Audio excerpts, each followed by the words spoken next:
population over 24 has an earned baccalaureate degree. And then when you put that in the context of the entire globe, it becomes much smaller. When you're around a college or university, you take for granted the education. But in reality, you have accomplished something that is a rare feat in this world. And it's something that people all over the world would love to have. So what you have accomplished is rare, it is significant, and it needs to be treasured greatly. We are grateful that you came to us from all parts of this region, and some of you from other parts of the world. We're grateful that you chose to cast your lot here at Rochester College. And we trust that over this time, our relationship together, our partnership with you, has been a blessing to you. Because we know you've been a great, great blessing to us. This experience at Rochester College is more than just an education for a career. It's to prepare you for a calling in life. And as we reflect on that for just a moment, I want to call your thoughts back to a particular individual in history who was called by God to do some great things. But those great things almost didn't happen because of that man's reluctance to accept the call. We think of the character of Moses as the great leader of God who took the Israelites out of Egypt. And we remember the great story of the magnificent spectacle of crossing the Red Sea and tromping through the wilderness for 40 years and getting to the very verge of the promised land. But in many ways, Moses was a reluctant leader. He grew up in the Pharaoh's palace in Egypt, and after a tragic mistake in life, he ran. He left, and he spent 40 years in the wilderness tending to sheep. And it was after that 40-year period of tending to sheep, and my guess is reflection, meditation, and in many ways God's shaping his character further, that God met Moses at a burning bush.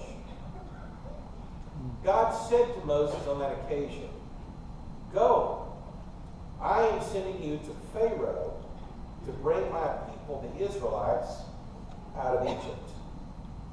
Then we read this story in Exodus chapter 3, beginning of verse 10, going through chapter 4, verse 17, of this negotiation that takes place between Moses and God. Imagine having been out in the wilderness by yourself with sheep for 40 years, and all of a sudden you stumble across this bush that is burning but is not consumed, and it begins to speak to you, and somehow you recognize that you are in the presence of the Almighty God, your Creator. And this God calls you to go back to that former life where you lived, to meet with that Pharaoh, and take his people, God's people, out of Egypt. You can imagine Moses was a bit reluctant. And like sometimes we do, he began to give some excuses. Well, who am I that I should go to Pharaoh and bring the Israelites out of Egypt? Moses says. But God responds, "I'll be with you." And so he gave as a sign to Moses the fact that they would be worshiping on the very mountain where they were at that time when the Israelites escaped from Egypt. But now Moses has a second excuse. Well, suppose I go to the Israelites and I say to them, "The God of your fathers has sent me to you." And they ask me, "Okay, what is his name?" Then, what shall I tell them? Well, I suppose God anticipated that as well, because he responded in this way: "I am who I am." This is what you're to say to the Israelites: "I am has sent me to you." Well, Moses is still not quite convinced, and so he provides his third excuse. Okay. So,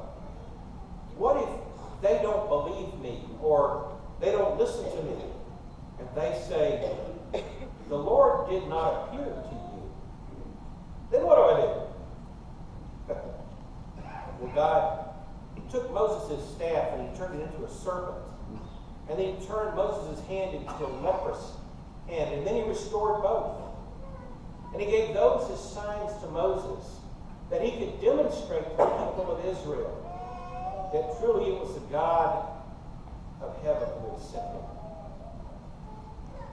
Now at that point, I think I would begin to be a little more convinced. But perhaps I might also be like Moses and come up with a fourth excuse.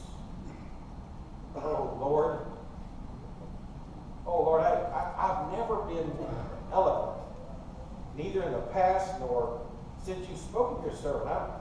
I'm slow of speech and tongue. Now, that doesn't mean he was from the South somewhere. He's trying to say that he just couldn't speak very well. He wasn't very persuasive.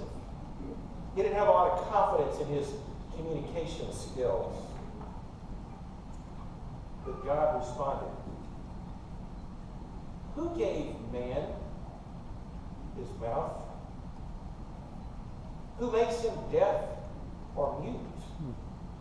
Who gives him sight or makes him blind? Is it not I the Lord? Now, go.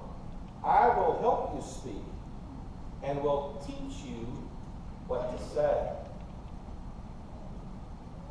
Exasperated, Moses is running out of excuses, but he has one more arrow in his quiver.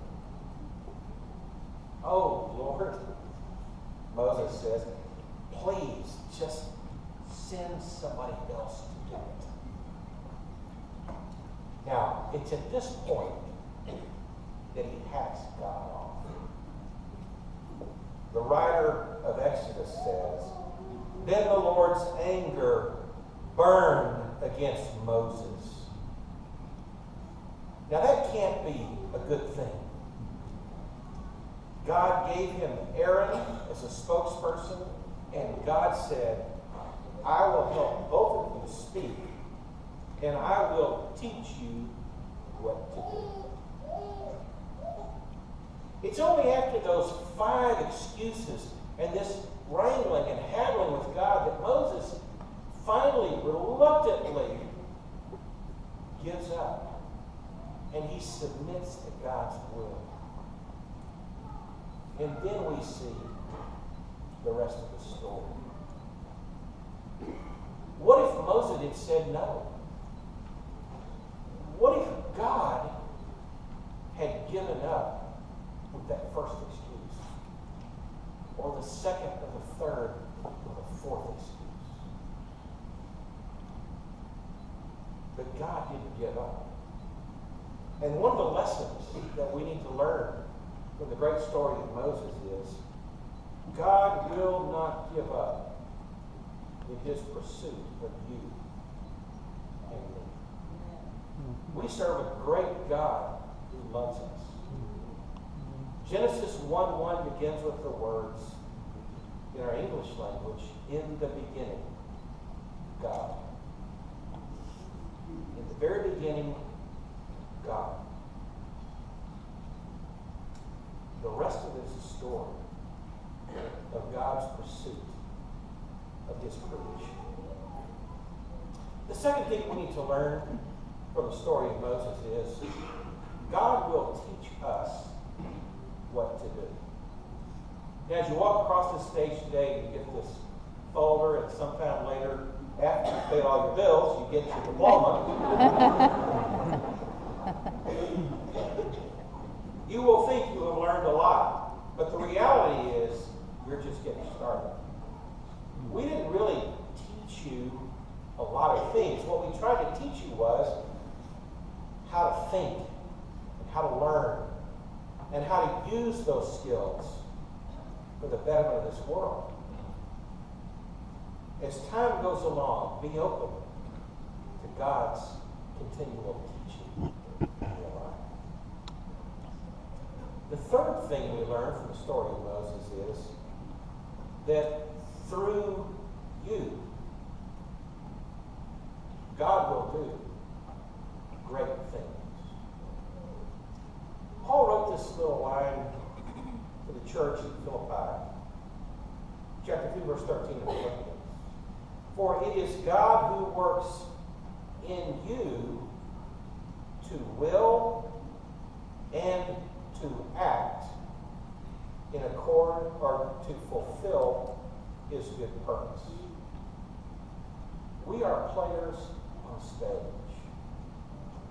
We are actors in this cosmic story, this battle between good and evil. God has chosen you, and he expects you to play a role. And if you are submissive to God, God will do great things in your life. Some of those great things may be spectacular and things that the world rises up and takes notice about, but many of those things will be everyday successes. There's probably nothing more extraordinary than an ordinary man and an ordinary woman who are married who have ordinary children. Part of the greatness that you will experience is to go out and be a good citizen, a good husband or father, wife or mother, child.